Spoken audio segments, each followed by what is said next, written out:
부산의 한적한 주택가. 이른 아침 고요를 깨는 반려견 용맹의 처절한 짖음, 정민석 소령. 국방부 특수임무 중 사고로 사망했다고 알려진 그의 집에서 울려 퍼지는 이 소리는 무엇을 의미할까? 오늘 오후 예정된 장례식. 이미 운구된 유해. 그런데 용맹은 왜 멈추지 않고 짖는 걸까? 어머. 저 개가 왜 저러지? 옆집 박소연 씨가 불안한 목소리로 속삭인다. 창문은 굳게 닫혀 있고 숨겨진 비밀은 이제 막 드러나려 한다. 이 짖음이 폭로할 충격적인 음모는 무엇일까, 여러분? 이 미스터리 속으로 뛰어들 준비 되셨나요?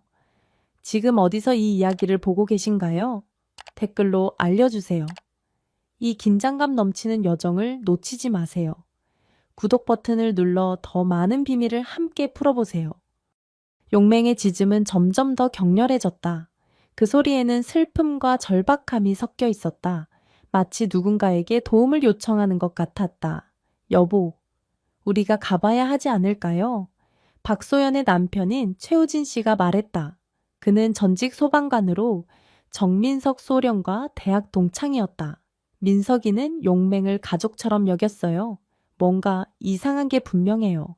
두 사람은 서둘러 옷을 갈아입고 정민석 소령의 집으로 향했다. 문 앞에 도착하자 용맹의 짖는 소리가 더욱 선명하게 들렸다. 그들은 조심스럽게 초인종을 눌렀지만 아무도 응답하지 않았다. 민석 어머님이 오시기로 했는데 아직 도착하지 않으신 것 같아요. 최우진이 말했다. 그때 골목 끝에서 정민석의 어머니인 김옥희 여사가 걸어오는 모습이 보였다. 그녀의 얼굴에는 깊은 슬픔이 새겨져 있었다. 아이고, 이게 무슨 일이에? 김옥희 여사가 물었다. 어머님, 용맹이 아침부터 계속 짖고 있어요. 뭔가 이상한 것 같아 걱정돼서 왔습니다. 최우진이 설명했다. 김옥희 여사는 한숨을 쉬며 가방에서 열쇠를 꺼냈다. 들어가 봅시다. 문이 열리자마자 용맹이 달려나와 그들의 다리 주변을 맴돌았다. 개의 눈에는 불안과 초조함이 가득했다. 용맹아. 무슨 일이야? 최우진이 말했다.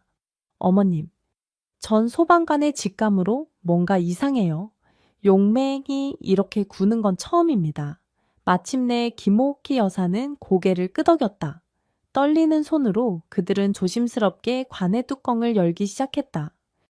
관 뚜껑이 열리는 순간 방 안의 공기가 얼어붙은 듯했다. 용맹의 짖음 소리마저 멈췄다. 이럴 수가. 최우진의 목소리가 떨렸다. 관 안에는 아무도 없었다. 정민석 소령의 시신은 사라지고 없었다.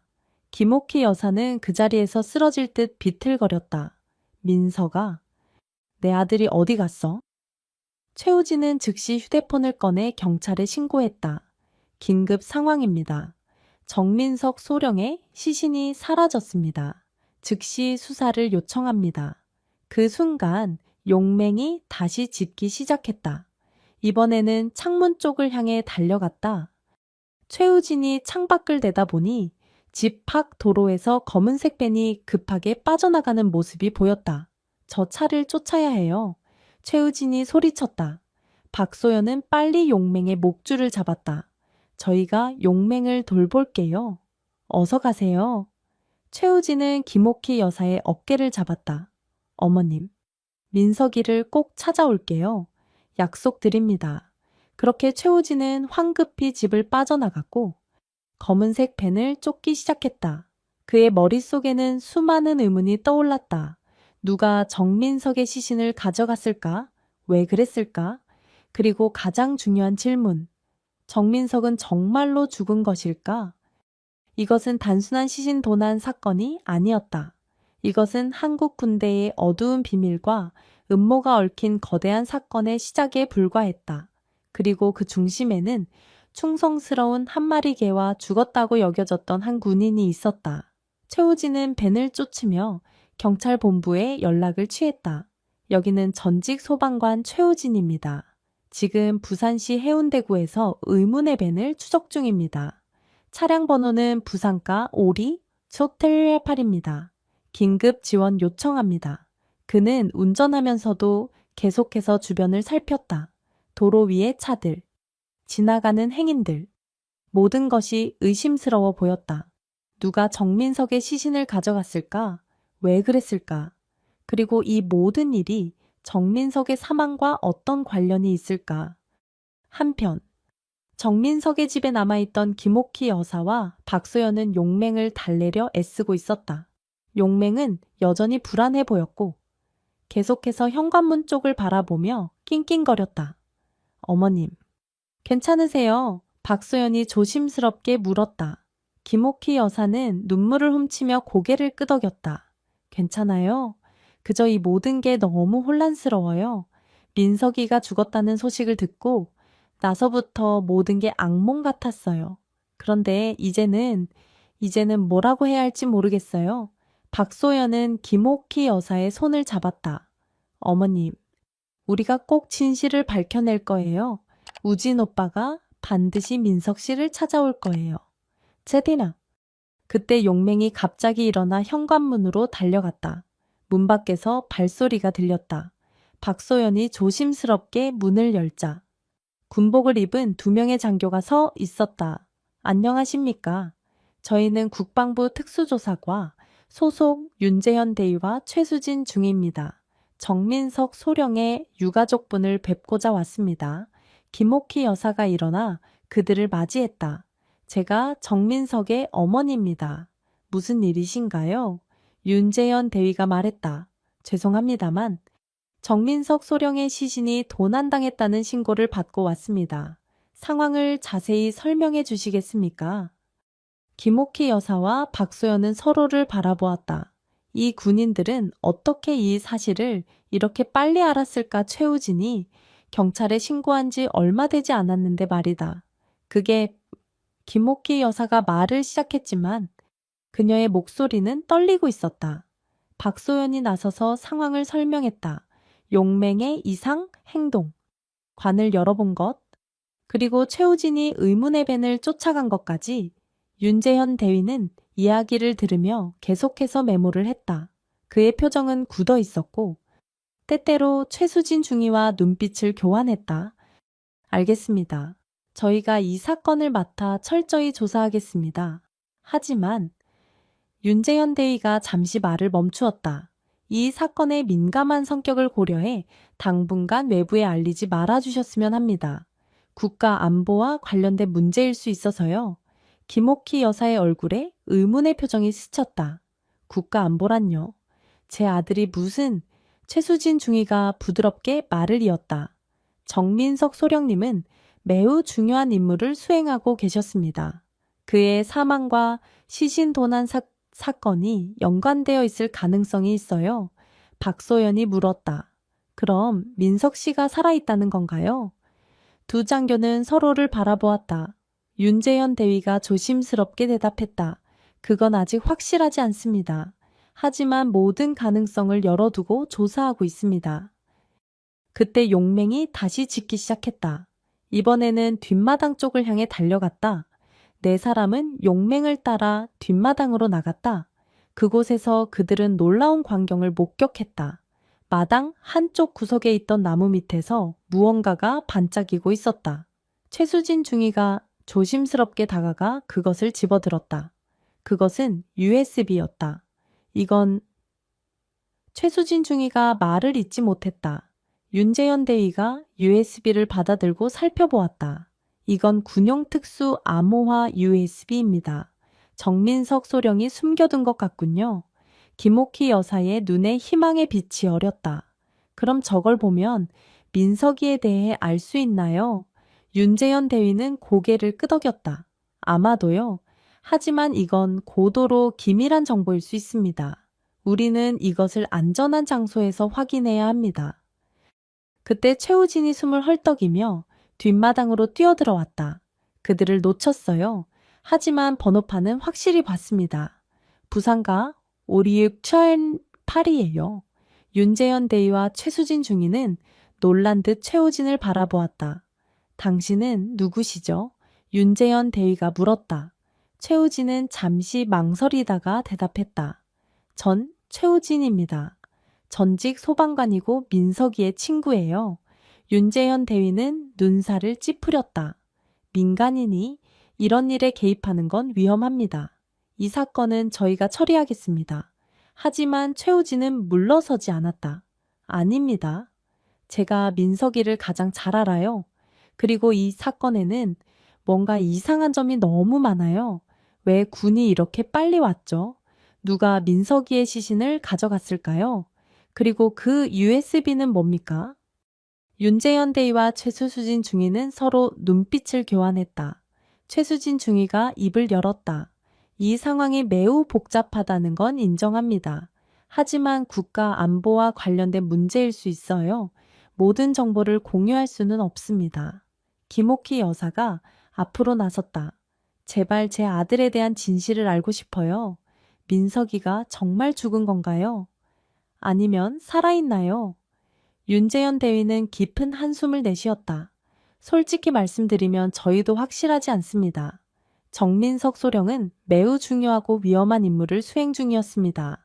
그의 사망이 위장일 가능성도 배제할 수 없습니다. 이 말에 모두가 충격을 받은 듯했다. 박소연이 물었다. 그럼 민석 씨가 살아있다는 건가요?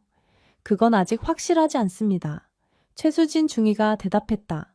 하지만 이 USB에 그 답이 있을지도 모릅니다. 최우진이 앞으로 나섰다. 그럼 지금 당장 그걸 확인해 봐야 하지 않을까요? 윤재현 대위가 고개를 저었다. 아닙니다. 이건 특수 암호화되어 있어 일반 컴퓨터로는 열 수 없습니다. 우리는 이것을 본부로 가져가 전문가들의 도움을 받아야 합니다. 김옥희 여사의 눈에 눈물이 고였다. 제발 무슨 일이 있어도 제 아들을 찾아주세요. 윤재현 대위는 부드럽게 대답했다. 최선을 다하겠습니다. 어머님, 하지만 이 일의 민감성을 고려해 당분간 외부에 알리지 말아주셨으면 합니다. 최우진은 여전히 의심스러운 눈빛으로 군인들을 바라보았다. 전 이지아 일에 계속 관여하고 싶습니다. 민석이는 제 친구니까요. 윤재현 대위는 잠시 고민하다가 대답했다. 알겠습니다. 하지만 모든 행동은 저희의 지시에 따라야 합니다. 그리고 절대 혼자 행동해선 안 됩니다. 이해하셨죠? 최우진은 고개를 끄덕였다. 그때 용맹이 다시 짖기 시작했다. 이번에는 현관문 쪽을 향해 달려갔다. 모두가 긴장한 채 현관으로 향했다. 문을 열자 그곳에는 군복을 입은 또 다른 남자가 서 있었다. 장군님, 윤재현 대위와 최수진 중위가 동시에 경례를 붙였다. 그 남자는 김옥희 여사를 바라보며 말했다. 안녕하세요. 김옥희 여사님, 제가 정민석 소령의 직속 상관 이강혁 장군입니다. 이 어려운 상황에 대해 직접 설명드리려 왔습니다. 모두의 시선이 이강혁 장군에게 집중되었다. 그의 등장으로 이 미스터리한 사건은 새로운 국면을 맞이하게 되었다. 이강혁 장군은 거실로 들어와 자리에 앉았다. 그의 표정은 무거웠고 눈빛에는 깊은 고민의 흔적이 보였다. 먼저 이런 혼란스러운 상황에 대해 진심으로 사과드립니다. 이강혁 장군이 입을 열었다. 민석 소령의 사망과 관련된 모든 일은 고도의 기밀 작전의 일부였습니다. 이 말에 모두가 놀란 표정을 지었다. 김옥희 여사가 떨리는 목소리로 물었다. 그럼 제 아들이 살아있다는 건가요? 이강혁 장군은 잠시 침묵했다가 대답했다. 네? 살아있습니다. 하지만 그의 안전을 위해 사망으로 위장해야 했습니다. 이 말에 김옥희 여사는 안도의 한숨을 내쉬면서도 혼란스러운 표정을 지었다. 하지만 왜요? 왜 이런 극단적인 방법을 이강혁 장군이 설명을 이어갔다. 정민석 소령은 현재 북한의 핵개발 프로그램에 대한 중요한 정보를 입수하는 임무를 수행 중입니다. 그의 사망 소식은 적의 의심을 피하기 위한 전략이었습니다. 최우진이 끼어들었다. 그렇다면 오늘 아침 일어난 일은 무엇입니까? 왜 관이 비어 있었고 누가 그 검은색 펜을 몰고 갔죠? 이강혁 장군의 표정이 더욱 무거워졌다. 그게 예상치 못한 변수였습니다. 지금 막 보고를 받았는데 북한 스파이들이 정민석 소령의 시신을 탈취하려 했던 것 같습니다. 윤재현 대위가 놀란 표정으로 물었다. 북한 스파이라고요? 어떻게 그들이 이 작전을 알아냈을까? 이강혁 장군은 고개를 저었다. 아직 확실하지 않습니다. 내부 정보 유출 가능성도 배제할 수 없어 현재 조사 중입니다. 최수진 중위가 USB를 들어보며 말했다. 장군님, 저희가 방금 이것을 발견했습니다. 정민석 소령이 숨겨둔 것 같습니다. 이강혁 장군의 눈이 커졌다. 그거군요. 정민석 소령이 마지막으로 보고한 중요 정보가 담긴 USB입니다. 이걸 안전하게 지키는 것이 무엇보다 중요합니다. 김옥희 여사가 물었다. 그럼 이제 어떻게 되는 건가요? 제 아들은 언제 돌아올 수 있나요? 이강혁 장군은 부드럽게 대답했다. 죄송합니다만 아직은 그가 임무를 계속해야 합니다. 하지만 최대한 빨리 안전하게 귀환시키겠습니다. 최우진이 다시 물었다. 그럼 우리는 이제 어떻게 해야 합니까? 이강혁 장군이 대답했다. 당분간은 모든 것이 정상적으로 진행되는 것처럼 행동해야 합니다. 장례식도 예정대로 진행을 할 겁니다. 적들이 의심하지 않도록 해야 합니다. 김옥희 여사의 얼굴에 고통스러운 표정이 스쳤다. 제 아들이 살아있다는 걸 알면서 장례식을 치러야 한다니. 이강혁 장군이 그녀의 손을 잡았다. 정말 죄송합니다. 하지만 이건 국가 안보를 위해 그리고 무엇보다 민석 소령의 안전을 위해 필요한 일입니다. 모두가 무거운 침묵 속에 잠겼다. 이 순간 용맹이 다가와 김옥희 여사의 무릎에 머리를 얹었다. 마치 그녀를 위로하려는 듯했다. 이강혁 장군이 다시 입을 열었다. 이제부터 여러분 모두가 이 작전의 일부가 되셨습니다. 국가를 위해 그리고 정민석 소령을 위해 비밀을 지켜주셔야 합니다. 모두가 고개를 끄덕였지만 각자의 마음속에는 여전히 많은 의문과 걱정이 남아 있었다. 이강혁 장군과 두 장교가 떠난 후 김옥희 여사는 용맹을 안고 조용히 눈물을 흘렸다. 최우진과 박소연 부부는 그녀 곁을 지켰다. 어머님, 괜찮으세요? 박소연이 조심스럽게 물었다. 김옥희 여사는 눈물을 훔치며 대답했다. 민석이가 살아있다는 게 너무 기쁘지만 동시에 너무 걱정돼요. 언제 다시 볼 수 있을지. 그리고 그 아이가 지금 얼마나 위험한 상황에 있는지 최우진이 결연한 표정으로 말했다. 걱정 마세요. 어머님, 제가 꼭 민석이를 안전하게 모셔오겠습니다. 김옥희 여사는 최우진을 바라보았다. 고마워요. 우진 씨. 하지만 당신도 조심해야 해요. 이건 우리가 상상했던 것보다 훨씬 더 위험한 일인 것 같아요.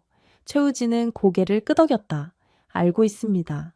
하지만 민석이는 제 가장 친한 친구예요. 그를 위험에 빠뜨려 둘 순 없습니다.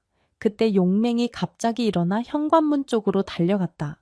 모두가 긴장한 채 문을 열었지만 그곳에는 아무도 없었다. 이상하네요. 박소연이 말했다. 용맹이 뭔가를 느낀 것 같은데 험버베이. 최우진은 주변을 살폈다. 우리가 감시당하고 있는 건 아닐까요?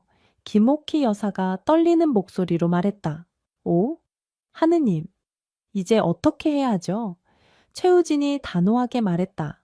일단은 이강혁 장군의 말대로 행동해야 합니다. 하지만 동시에 우리도 민석이를 찾기 위해 노력해야 해요. 전 아직도 이 상황이 완전히 믿기지 않습니다. 박소연이 걱정스러운 표정으로 말했다. 하지만 어떡해요? 우리는 그저 평범한 시민일 뿐이에요. 북한 스파이들과 맞서 싸울 순 없어요. 최우진은 잠시 생각에 잠겼다가 말했다. 직접적으로 맞서지 않겠지만 우리가 할 수 있는 일이 있을 거예요. 우선 민석이의 동료들이나 최근에 그와 연락했던 사람들을 찾아볼 수 있겠죠. 어쩌면 그들이 뭔가 알고 있을지도 모릅니다. 김옥희 여사가 고개를 끄덕였다. 맞아요. 민석이가 마지막으로 집에 왔을 때 그 아이가 뭔가 걱정이 있어 보였어. 하지만 자세히 물어보지 못했죠. 최우진이 궁금해했다. 어머님, 혹시 그때 민석이가 특별히 뭐라고 하지 않았나요? 아무리 사소한 것이라도 도움이 될 수 있어요. 김옥희 여사는 잠시 생각에 잠겼다. 글쎄요. 맞다. 민석이가 만약 무슨 일이 생기면 용맹을 잘 부탁한다고 했어요.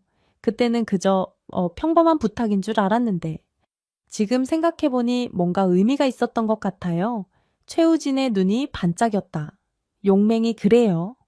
용맹이 오늘 아침부터 이상하게 굴었잖아요. 어쩌면 민석이가 용맹에게 뭔가를 남겼을지도 모릅니다. 모두의 시선이 용맹에게 향했다. 용맹은 마치 자신이 주목받고 있다는 것을 아는 듯 고개를 갸웃거렸다. 박소연이 물었다. 하지만 걔가 무엇을 할 수 있죠? 최우진이 설명했다. 걔들은 특별한 훈련을 받아요. 어쩌면 민석이가 용맹을 이용해 뭔가 메시지를 남겼을 수도 있어요. 우리가 미처 발견하지 못한 단서 같은 것 말이에요. 김옥희 여사가 용맹을 불렀다. 용맹아, 이리 와봐.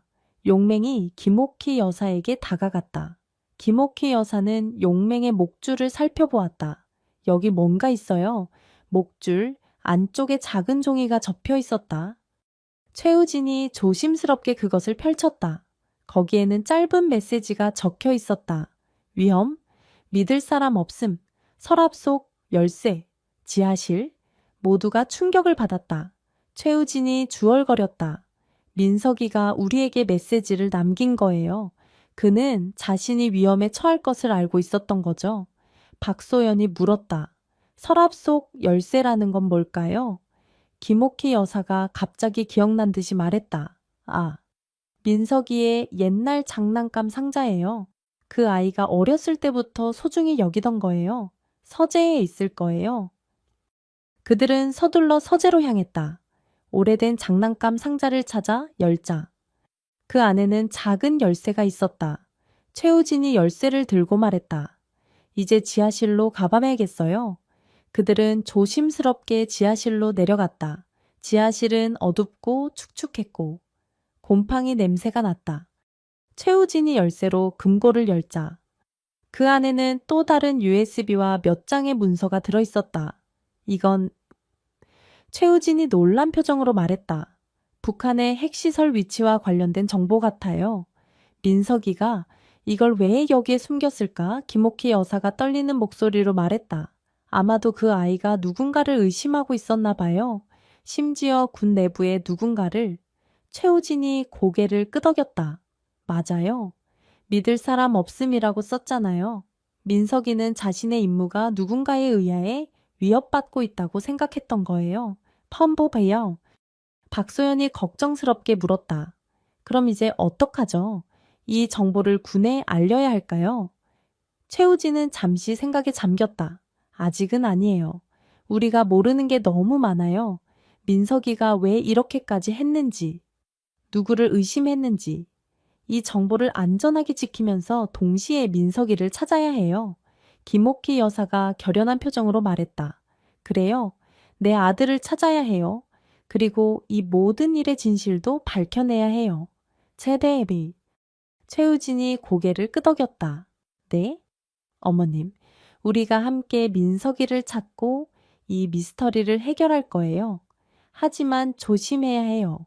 우리를 감시하는 사람이 있을지도 모르니까요. 그들은 서로를 바라보며 굳은 결의를 다졌다. 이제 그들 앞에는 위험하고 미스터리한 여정이 기다리고 있었다. 정민석을 찾고 진실을 밝혀내는 것. 그것은 단순히 한 군인을 구하는 것이 아니라 어쩌면 국가의 운명을 좌우할 수도 있는 일이었다. 정민석 소령을 찾기 위한 위험한 여정이 시작되었다. 용맹의 지짐이 폭로한 국가적 음모. 그 진실은 무엇일까?